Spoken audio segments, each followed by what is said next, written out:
Hi children, wishing you a fantastic day. Take your readers and be ready for today's class. Jot down the important points with pencil in your readers. Meanwhile, a short recap of last classes. Water is the real elixir of life. C.V. Raman says about rain-fed tanks, which is commonly found in South India and is used in agriculture. Water in a landscape is compared to the eyes in a human face. Then he speaks about the causes of soil erosion and how to prevent it and conserve it. In last class we saw water is the basis of all life, and the two sources of water are artesian wells and rainfall or snowfall. This question is important. Which are the two sources of water, main sources of water? And much of Indian agriculture depends on seasonal rainfall. Soil erosion and irregularity of rainfall are closely connected. So, it is clear that we have to adopt some techniques to prevent soil erosion and preserve water where it is wanted. Such techniques serves a double purpose. In a country where cultivation depends on seasonal rainfall, a large quantity of water run off as a waste finding its way to the sea. So it's a big loss for the country. So this national problem should be dealt in national lines through some well-planned actions. The large area of scrub jungles should be turned into fertile land so that our country could prosper in future. Now fine. Now let us get into our today's class. Point number 12. Closely connected with the conservation of water supplies is the problems of afforestation. So in earlier classes, we have seen that soil erosion and irregular rainfall are closely connected. They both do not help in the growth of trees and plants. Likewise here, conservation of water and afforestation. What do you mean by afforestation? It is the process of planting areas of land with trees. So these two are connected. Conservation of water and afforestation are interconnected.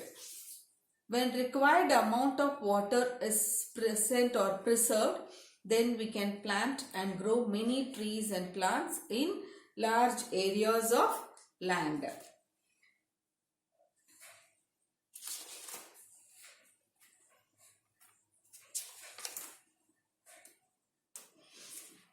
Next one.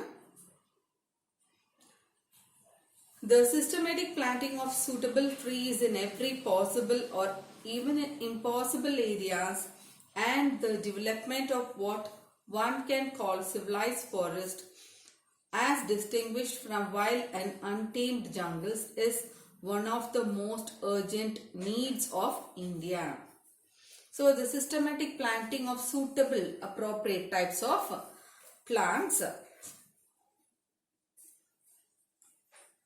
in every possible and impossible areas of land and developing it is what we call as a civilized forest or man-made forest. And these man-made forests are differentiated from the wild jungles where we can see wild animals and untamed animals. So this is the very urgent need of in India. The systematic planting of in suitable and appropriate types of plants in every possible and impossible areas of land where it is possible, where we can plant plantations or vegetations and even in impossible areas of land, and developing it is only called as a civilized forest or man-made forest. And growing trees, so this is the urgent needs in India.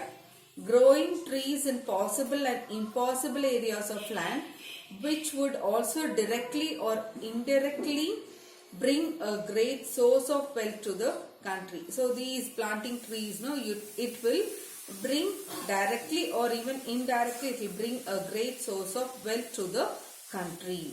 So such plantations would bring about a great amount of wealth to the country. So that is what we call it as untold wealth. What is the meaning of untold wealth? It means a immense amount of wealth which cannot be measured. So such plantations would directly or indirectly prove a source of untold wealth to the country. So in areas like impossible and impossible areas, when they plant suitable kind of trees and developing it is only called as civilized forest, or the other word is man-made forest. And this is the most important or urgent needs in of India. And this will plantations directly or indirectly, it will bring a lot of wealth.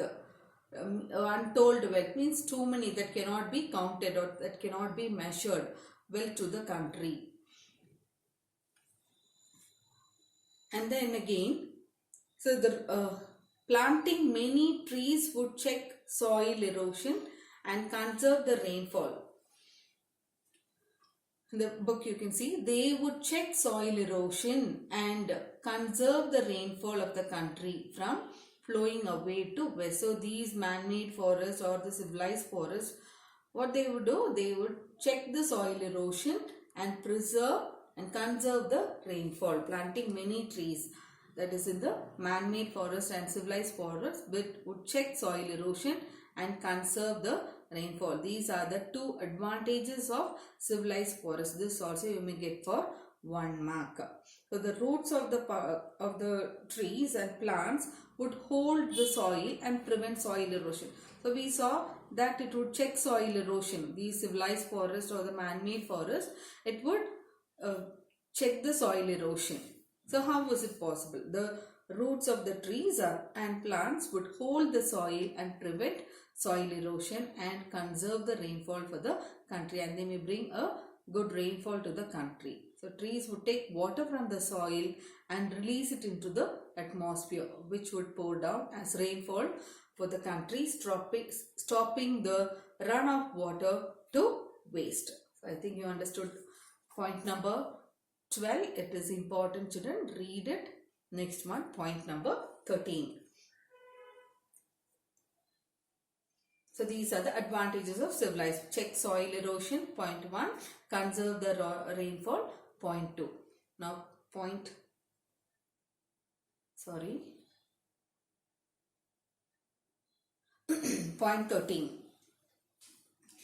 The measures necessary to control the movement of water and conserve the supplies of it can also serve subsidiary purposes of value to the life of the countryside.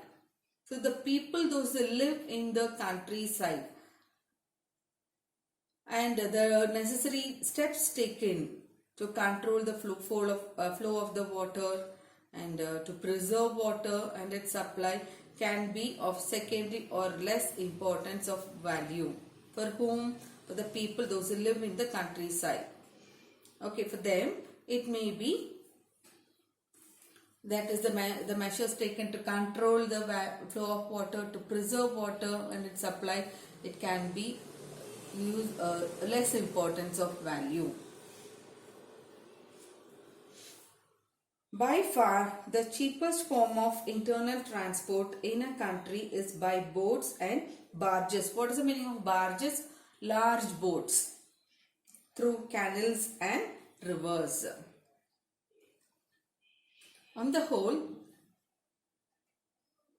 the cheapest form of internal transport in a country is by boats and barges. Barges, I told you, large boats through canals and rivers. So we often hear much programs regarding railway departments and road constructions. We hear much about programs of rail and road construction, but far too little about the development of internal waterways in India. So in India, we hear much programs regarding railway development and road construction. For example, broadening the roads and four-track roads, laying roads in the rural areas and so on. But we do not hear much, or we hear very little about the development in water transport. Then again, the harvesting of water supplies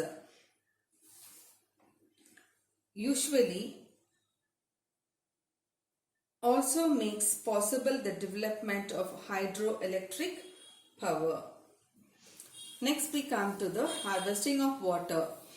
It supplies in generating hydroelectric power. The availability of electric power would make a tremendous difference to the life of the countryside and enable the rural economy to be improved in various directions. The availability of electric power would make a very big difference in the life of the people, those who live in the countryside, that's in small towns and villages and all.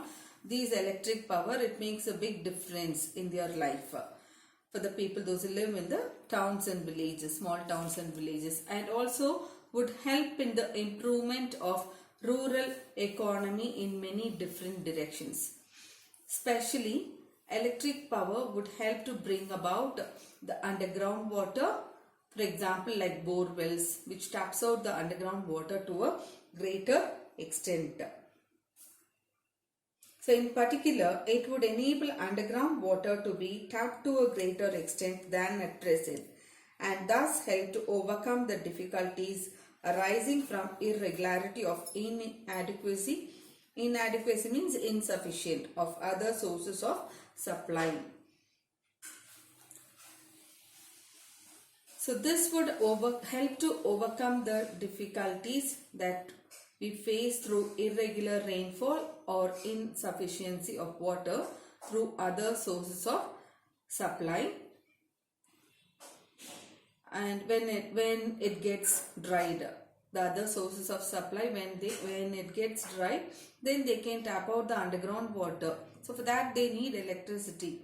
So it will be helpful when there is a irregular rainfall or insufficiency of water supply. Then they can tap out the underground water and use it.